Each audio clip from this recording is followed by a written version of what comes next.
Hey, it's Benji Cole, son of Al Cole from CBS Radio, welcoming you to another edition of People of Distinction, the talk that gives an in-depth view of some of the most dynamic, intelligent, and successful people on the planet. Run to our website, peopleofdistinction.org, for more info, or you can email me directly at benji@alcoleenterprises.com. And on the line with us today, we have Brad Gilmore. We'll be discussing his book, Wisdom for the Weeping Widow, available at Amazon and Barnes & Noble. And I will say, Brad was brought to People of Distinction today by some of the best movers in the business. UR Link Print and Media Publishing. If you have a book that you'd like moved, well, move it through UR Link. You can find them at urlinkpublishing.com.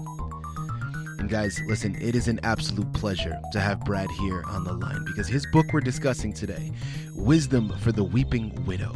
First and foremost, listen, that's not going to be the only book we're discussing, okay? Brad has a big resume, all right? He has a repertoire of books under his belt, and we're going to go into at least one of those other ones, and we'll address all the titles later on in the interview. But what makes the anchor of this interview, Wisdom for the Weeping Widow, so amazing and really so pertinent to what we're going through right now is, guys, it is a perfectly timed book given the circumstances of our entire human family and what we're all facing across the globe, right? It's really going to be revolving around social issues, right? And the societal problems that we're dealing with here in America, but also worldwide, right? It's going to go around and discuss the social unrest that we're experiencing, poverty, child abuse and child care, really all social issues that are encompassed within that. And that's a vast, vast amount. And again, I'm living it every single day. I'm sure you are as well. What a great book to have to really go over this and really discuss a lot of these issues that we have right now going on and really how we're going to approach them and get past them. And what makes this book so unique is not only does Brad address these issues, but he does it in a very creative way because this is a poetry book. So it's going to be written in poetic form, really something that's easy to follow, but is such a delight. And listen, Brad is the expert on the matter, okay? He's going to be able to explain all the nuances in his book much better than I can ever articulate them, okay? So without further ado, let's bring him here on the line with us. Brad, first and foremost, thank you so much for being a guest with us today on People of Distinction. How are you? I'm fine, Benji. Thank you for inviting me. Absolutely. Well, listen, we're very much looking forward to it. As I stated, it's pertinent information that we can all relate to. Now, Brad, before we jump into your book, let's hold off slightly. Tell our listening audience a little bit more about yourself. By training, I'm a pediatric infectious disease specialist, and I had to leave my practice because of medical reasons, in particular leukemia. And one of the things about leukemia is I developed sepsis with staph bug and was laid up in the hospital for 2 months. And during that time, I just started writing poetry. And that's how I got started. In addition to that, I'm studying public health at George Washington University in D.C. Fantastic. Well, thank you so much for sharing. I mean, listen, it's of course regrettable and very unfortunate to hear the circumstances in which you had to deal with, but congratulations on really, continuing to fight, continuing to pursue other avenues. Just because one door was shut doesn't mean another window hadn't opened, right? And what an amazing story of inspiration to hear you continue to go through and persevere through such an incredible ordeal. Now, Brad, let's not waste any more time. Wisdom for the Weeping Widow. Tell us a little bit about your book. Like Benji said, it is a book of poetry, and it is my first book on an anthology of poetry about social issues. Included in that are social issues prior to COVID, which included suicide, poverty, children at the border being taken away from their parents, Mm-hmm. war, and so it's a universal story in a way, but it's done poetically. Wonderful. Now, I'm really curious about the title, Brad. I mean, after hearing your description, of course, it's a very eclectic book. I mean, there's a lot of topics that we touch up on. Now, the title itself, Wisdom for the Weeping Widow. I'm sure there's some, symbolic reference to that and really connection to what is going on in the book. But rather than assume, I have you here on the line. Talk to our listening audience. How did you develop that title creatively, and why did you choose that particular title as the representation for your book? I think that I chose that title because my book gives kind of practical poetry, if you will. In wisdom for people who are going under distress. They have many losses in their lives, and so the poetry is written as kind of a support to them in the midst of grieving their loss, whatever that may be in our social system. So that's how I came up with the title. Wonderful. Now, next question I'd love to get into is really a multi-part question. Okay, let's talk about inspiration. Now, of course, inspiration can take many forms. So, A, what inspired you to write this book? B, you've already started to kind of go into how you got started writing poetry. Now, were there other influences you had prior to, becoming a patient at the hospital and kind of getting into it that way? Where was poetry something that you always really loved to do growing up? So really, A, why did you write this book? B, how did you get started writing poetry in addition to what you've already stated? And then C, really, coming from a medical background, what caused you to switch and then embark upon a creative journey of this magnitude and become a writer? Well, I think the basis of my whole life, including my poetry, has been that I'm a child abuse survivor. Oh, and wow. so the taints, not taints, I wouldn't use that term, but it influences my writing quite a bit. Absolutely. I have faced episodes of thinking about suicide. I've gone through abandonment and those kind of issues. I've never gone through real poverty, but I have an empathetic mind and heart that has always been there from youth onward. But I never thought that I would be writing poetry ever. But that came after the situation that I just described. That I had leukemia and I had a overwhelming infection that caused me to stay in the hospital on IV antibiotics for 2 months. And that's how I got started. I got bored being there, and all of a sudden I saw kind of a blip about allpoetry.com. And so I started working with them and publishing my poems, and initially one at a time through that organization.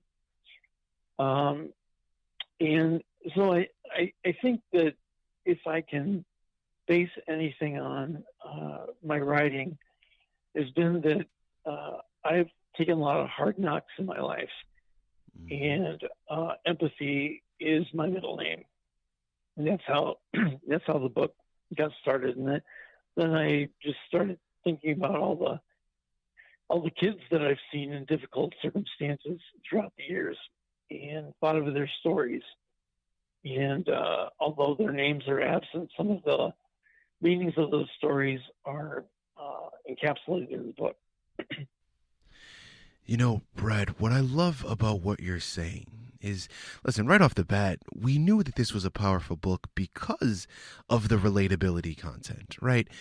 Listen, this is the topics that you're discussing are universal, right? Whether or not the majority of the people I'm sure that encounter it, myself included, whether I can directly have personal experience with poverty or with child abuse, chances are we're going to have met someone in our lives. In our journey, we would have met someone, have known someone that has some kind of experience with these backgrounds. And again, given what we're going through today, guys, all you got to do is turn on the TV and flip a few channels and you'll come across some of the social unrest and some of the protests and things going on with the problems that we're facing here in America, but also worldwide.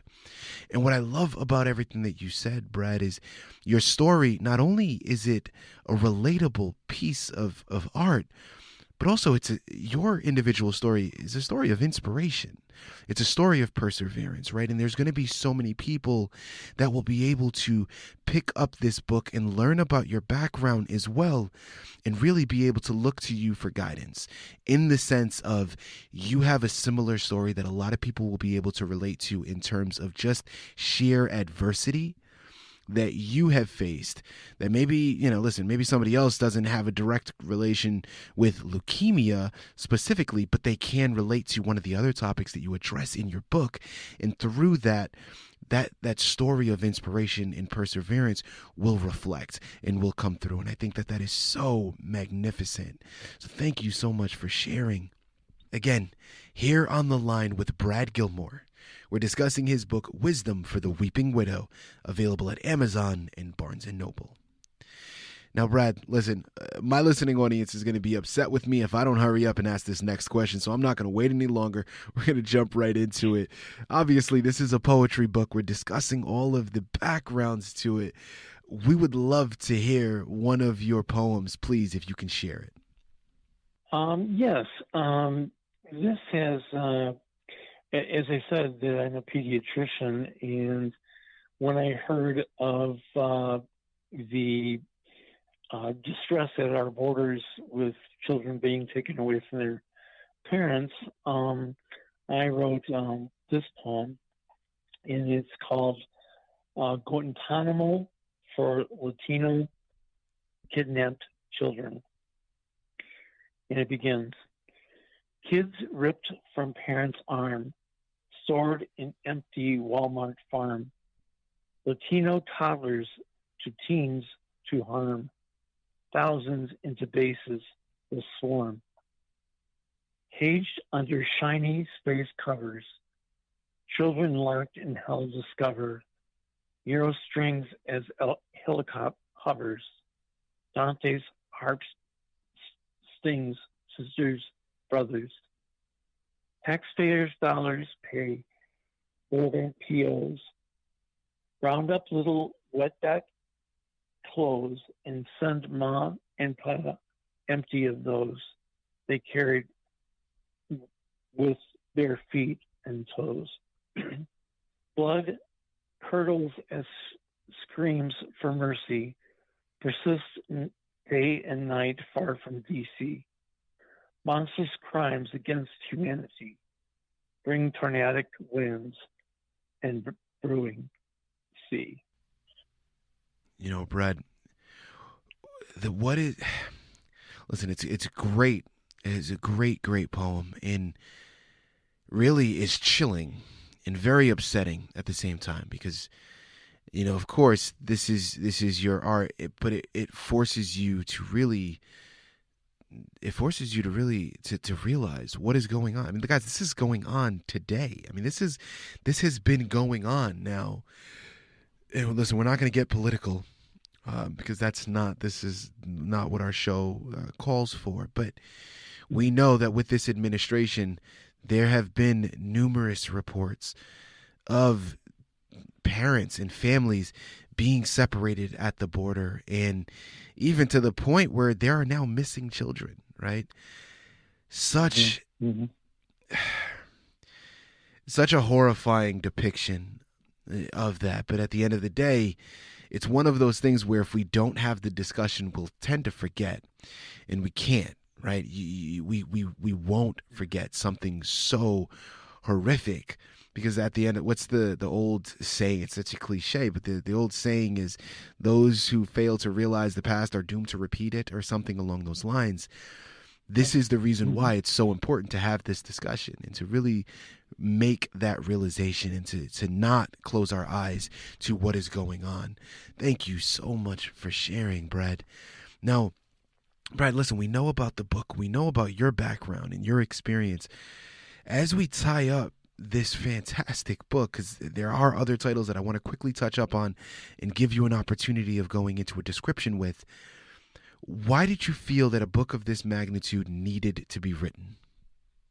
I think it needed to be written because we are socially poor as a society in our treatment of other people, and whether we like to say this nation is free or not, some people have been captive throughout history in our society.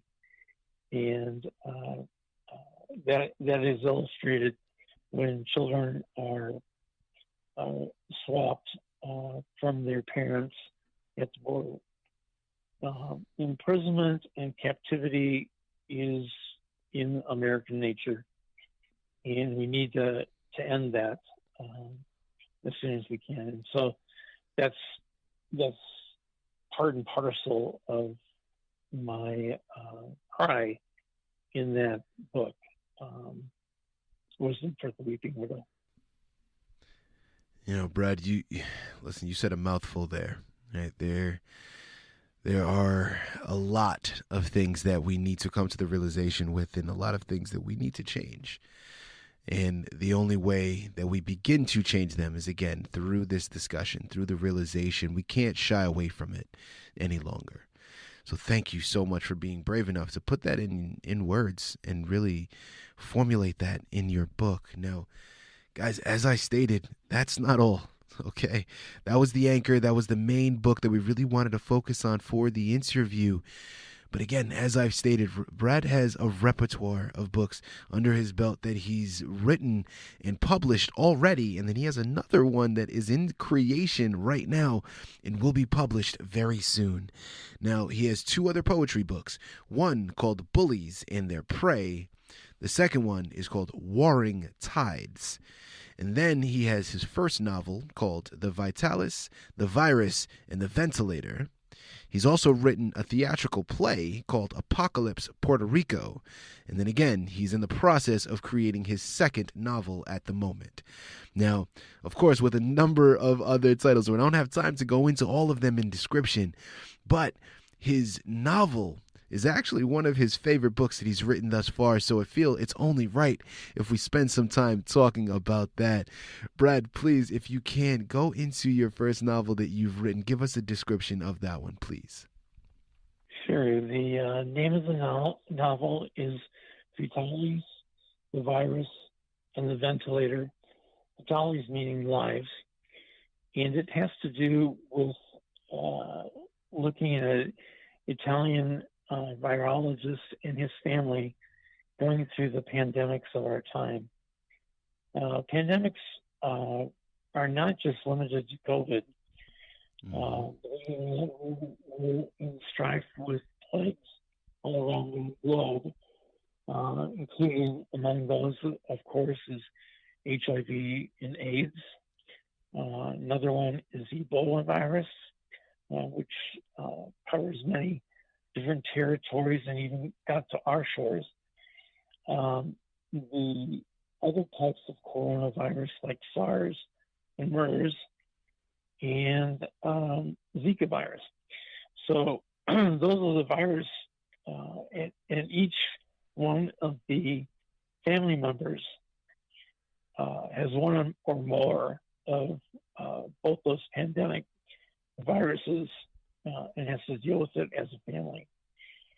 And so that's the gist of the story. I won't get to the very end of it, but it has to do with running out of ventilators in Italy and making hard choices. The doctors having to make hard choices of who to save and who not to save Same is true with COVID now. And it's sad, and especially as the totals of new cases and hospitalized cases increase in our nation, it's scary to think that we're going to run out of ventilators again, or run out of PPE, or run out of medical personnel for that matter. So it is a novel written, actually, I co-wrote this with Michael Stangenberg, and he is in Europe and I am in the United States, and we did it through correspondence. So it's kind of an interesting novel. It contains both poetry and prose in it to describe the phenomenon that we are all going through right now. Another book that is really, of course, fictional narrative. It's not taken directly out of someone's life, but it's such relatable content. And really, that in and of itself, I personally feel the books that I generally gravitate towards, the pieces of art that I usually enjoy the most, are the ones that I can, quote unquote, I guess, see myself in, right? The ones that are the most relatable content and the most relatable pieces of art are the ones that actually mean the most to me, because again, it has a higher stake when you know that you can actually see yourself in it, when you know that it's steeped in reality in a way. And I think that is, listen, that's just a mark of a good writer, right? And that lends a lot of credence to you as a writer. So guys, listen, what more can we say? You know what you got to do, okay? Head on out to Amazon, Barnes & Noble, pick up your copy of all of his titles, but definitely start off with Wisdom for the Weeping Widow by Brad Gilmore. Brad, listen, as we tie up this interview, I could think of no better way to finish aside from you taking us out with another one of your poems, please. Certainly. This is about child abuse. And, of course, that's an epidemic form right now because of cooped up COVID, quarantine population. And unfortunately, that is increasing. But this is the poem called Child at Risk Not to Groan. A broken cistern, dry as a potsherd, streaked back, witch cursed, carry on. Shivers every night. Boxed in coal, shades plastered, chided not to groan. Bread and water gone, only alternatives fright. Confined for months in teeny window, nail claw for it to shine. No beam beacon, stranded in no man's land.